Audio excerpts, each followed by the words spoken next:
সুপ্রিয় দর্শক, মধ্যপ্রাচ্যের ভূরাজনীতিতে আবারও উত্তেজনার ঢেউ উঠেছে। আন্তর্জাতিক পরিসরে নতুন করে আলোচনা শুরু হয়েছে। ইরানের বিরুদ্ধে সামরিক পদক্ষেপ নিতে যুক্তরাষ্ট্রের ওপর কি সত্যি সৌদি আরব নীরব চাপ সৃষ্টি করেছিল? বিভিন্ন আন্তর্জাতিক সূত্রের দাবি, প্রকাশ্যে শান্তি ও কূটনীতির কথা বলা হলেও পর্দার আড়ালে বার্তা ছিল অনেক বেশি কঠোর।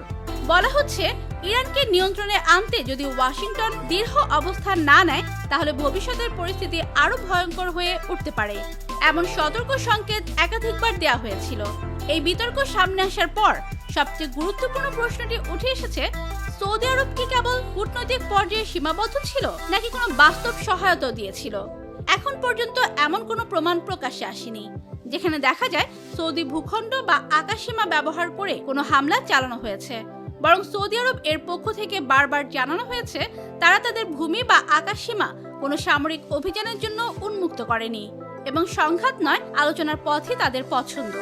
তবুও সন্দেহ পুরোপুরি দূর হয়নি, কারণ কূটনীতির ভাষা আর গোপন বার্তার বাস্তবতা অনেক সময় এক হয় না। বিশ্লেষকদের মতে, ইরান দীর্ঘদিন ধরেই রিয়াদের প্রধান আঞ্চলিক প্রতিদ্বন্দ্বী। ইয়েমেন থেকে শুরু করে ইরাক, সিরিয়া ও লেবানন, প্রতিটি জায়গায় তেহরানের প্রভাব সৌদির নেতৃত্বের জন্য উদ্বেগের কারণ। এর সঙ্গে যোগ হয়েছে ইরানের ক্ষেপণাস্ত্র সক্ষমতা ও পারমাণবিক কর্মসূচি। সৌদি বিশ্লেষণ অনুযায়ী, ইরান দুর্বল হলে আঞ্চলিক শক্তির ভারসাম্য তাদের ঘনিষ্ঠ মিত্রদের দিকে ঝুঁকবে। এই হিসাব থেকেই নীরব চাপের কৌশল তৈরি হয়ে থাকতে পারে। এখানে আরেকটি বাস্তবতা উপেক্ষা করা যায় না, যুক্তরাষ্ট্র ও সৌদি আরবের দীর্ঘদিনের ঘনিষ্ঠ সম্পর্ক। প্রতিরক্ষা সহযোগিতা, জ্বালানি বাজারের নিয়ন্ত্রণ এবং মধ্যপ্রাচ্যের নিরাপত্তা কাঠামোতে রিয়াদ ওয়াশিংটনের গুরুত্বপূর্ণ অংশীদার।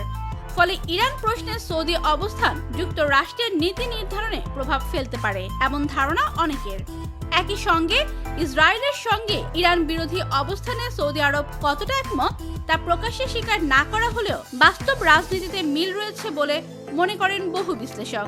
তবে এই দাবিগুলোর সবচেয়ে বড় দুর্বলতা হলো, বেশিরভাগই তথ্যই এসেছে অজ্ঞাত সূত্র, কূটনৈতিক ইঙ্গিত কিংবা বিশ্লেষণ ভিত্তিক অনুমান থেকে। কোনো আনুষ্ঠানিক নথি বা স্বচ্ছ তদন্ত ছাড়া সৌদি আরবকে সরাসরি দায়ী করা কঠিন। তবুও মধ্যপ্রাচ্যের বাস্তবতা হলো, অনেক বড় সিদ্ধান্ত প্রকাশ্যে একভাবে বলা হলেও ভেতরে ভিন্ন পথে এগোয়।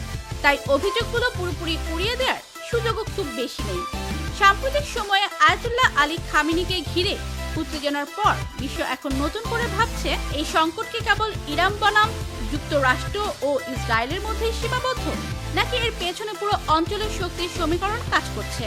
যদি সত্যি সৌদি আরব পর্দার আড়ালে চাপ দিয়ে থাকে, তাহলে তার প্রভাব শুধু তেহরানেই নয়, পুরো মধ্যপ্রাচ্যের ভবিষ্যৎকে আরো অনিশ্চিত করে তুলতে পারে।